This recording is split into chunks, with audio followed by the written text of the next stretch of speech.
민족이 민족을, 나라가 나라를 대적하여 일어나겠고, 곳곳에 큰 지진과 기근과 전염병이 있겠고, 또 무서운 일과 하늘로부터 큰 징조들이 있으리라.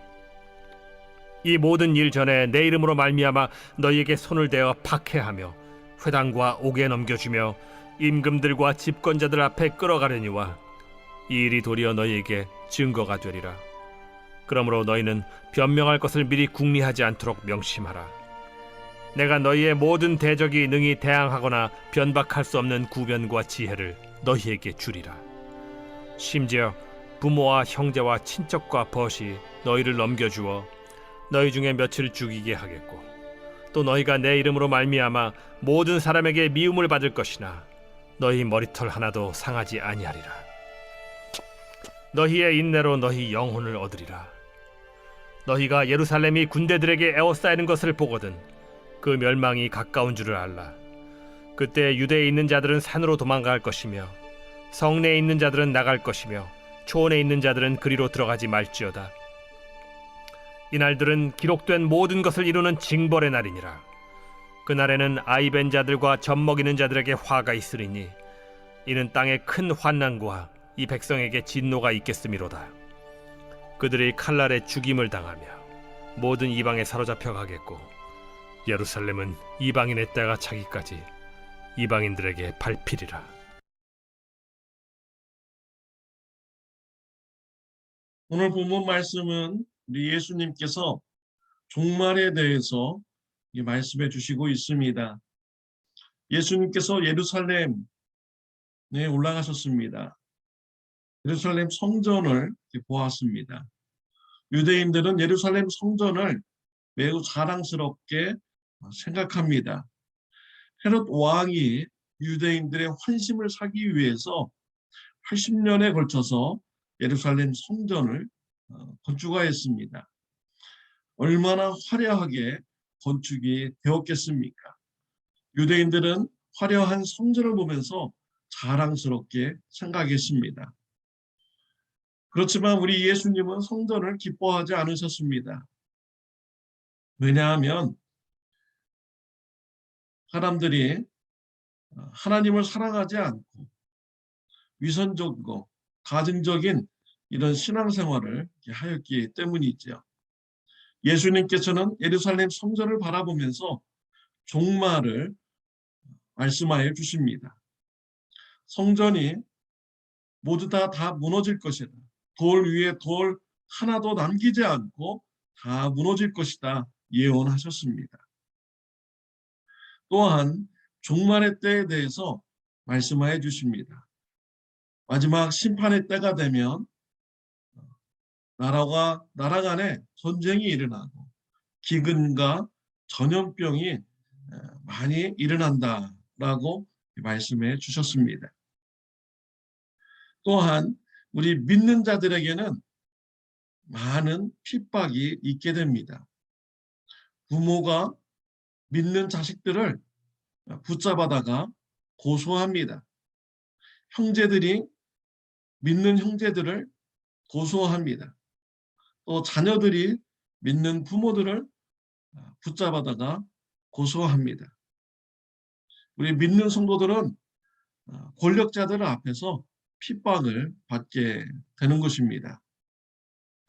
이런 종말의 때에 우리가 어떻게 해야 될지 오늘 본문에서는 말씀해 주시고 있습니다. 종말의 때에 붙잡혀서 핍박을 받을 때 무슨 말을 할 것인지 염려하지 말라고 하셨습니다. 14절, 15절 말씀에 보면요. 그러므로 너희는 변명할 것을 미리 궁리하지 않도록 명심하라.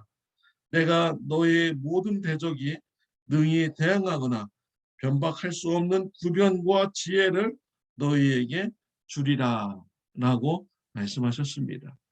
권력자들 앞에서 핍박자들 앞에서 무슨 말을 할 것인지 걱정하지 말라고 했습니다.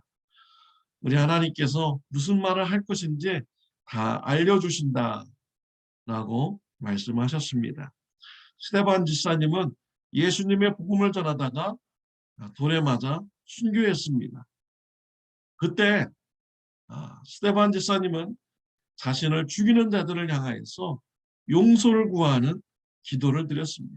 주여 저들의 죄를 용서하소서. 저들이 알지 못함이니이다 라고 기도하였습니다. 우리 하나님께서 스데반의 마음을 감동하여 주셔서 할 말을 가르쳐 주신 것이죠. 또 다니엘의 세 친구 사드락과 메삭과 아벳느고, 느부갓네살 왕의 우상을 섬기라고 절하라고 이렇게 명령이 떨어졌을 때 거부합니다. 느부갓네살 왕은 그들을 불러서 풀무불에 던져서 죽일 테니 지금이라도 늦지 않았으니까 우상 숭배하라고 합니다. 사드락과 메삭과 아벳느고는 그 느부갓네살 왕 앞에서 담대히 말하죠. 우리가 풀무불에 떨어져 죽을지라도 우리는 우상 숭배하지 않겠습니다. 우리 하나님께서 우리를 건져 주실 것입니다. 하나님께서 우리를 건져 주시 아니하실지라도, 그리하지 아니하실지라도 우리는 풀무불에 우리는 죽겠습니다 라는 이런 말을 하였습니다. 하나님께서 가르쳐 주신 것이죠. 종말의 때에 우리가 핍박자들 앞에서 무슨 말을 할 것인지 염려할 필요가 없습니다. 우리 하나님께서 우리가 무슨 말을 해야 될 것인지 다 알려주십니다. 그 핍박의 때 우리는 붙잡혀서 때로는 성도님들이 순교할 수 있습니다. 여러 가지 모양으로 순교할 수 있습니다. 불에 태워져서 죽을 수도 있고요. 목베임을 당할 수도 있습니다. 여러 가지 모양으로 순교할 때 두려워할 이유가 없습니다. 18절에 보면 너희 머리털 하나도 상하지 아니하리라 라고 하셨습니다. 우리 하나님께서 우리의 머리털 하나라도 상하지 않게 해주신다라고 했습니다. 우리의 육체의 머리털 하나, 그것을 상하지 않게 해주신다라는 말이 아니죠.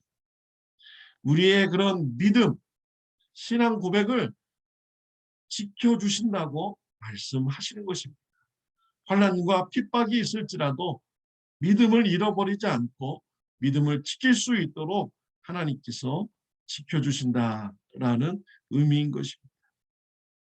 그래서 우리 성도는 두려워할 필요가 없는 것입니다.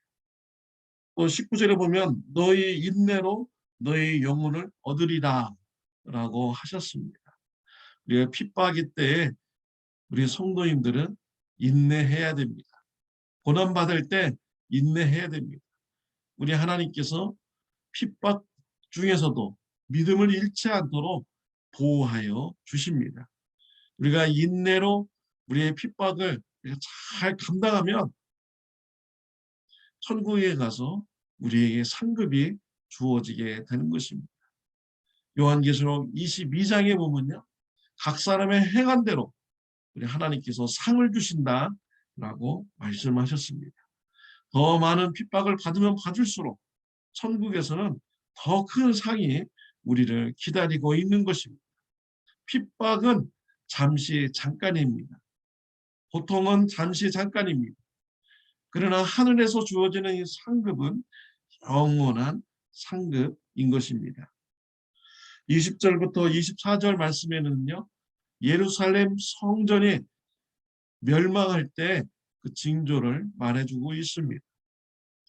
군대들이 예루살렘 성을 에워쌀 때 그때를 알라라는 것이죠.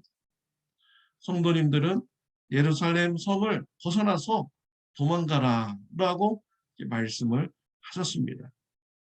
AD 70년에 로마 장군 디도가 로마 군병들을 이끌고 예루살렘 성을 포위하였습니다. 이때 예수님의 가르침을 기억하는 자들은 예루살렘 성 밖으로 피하였습니다. 그러나 예수님의 말씀을 기억하지 않는 자들은 오히려 도리어 헛된 소문을 듣고 예루살렘 성전으로 몰려들었습니다. 예루살렘 성전으로 몰려들면은 하나님께서 지켜주신다라는 이런 헛된 소문을 들은 것입니다. 그래서 예루살렘 성이 무너지고 성전이 무너질 때 많은 유대인들이 죽게 되었습니다. 종말의 때에 우리가 무엇을 붙잡아야 되겠습니까? 하나님의 말씀을 붙잡아야 됩니다. 헛된 소문을 붙잡으면 안 됩니다. 우리 예수님께서는 예루살렘 성이 군대로 포위되었을 때 산으로 도망가라 라고 분명히 말씀을 하셨어요. 우리가 환난의 때에 무엇을 해야 되겠습니까? 하나님의 말씀을 붙잡아야 됩니다. 두려워할 필요가 없습니다. 하나님께서는 우리에게 핍박받을 때 무슨 말을 해야 될지 다 알려주신다고 하셨습니다. 또 우리의 머리털 하나도 상하지 않게 하신다고 했습니다. 우리의 믿음이 넘어지지 않도록 붙잡아 주신다고 이 말씀을 하셨습니다. 또한 종말의 때에 인내하라고 말씀하셨습니다.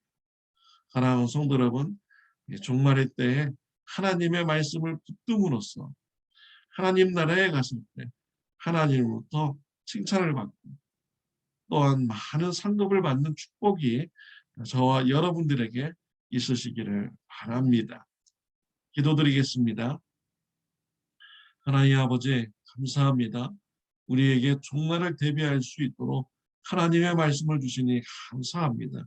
우리가 어려울 때일수록 하나님 말씀 가까이 나가게 해주시고 하나님의 말씀을 붙들고 신앙생활하는 저와 우리 성도님들 다 되게 하여 주옵소서. 예수님의 이름으로 기도드렸습니다. 아멘. 좋은 하루 되시기를 바랍니다.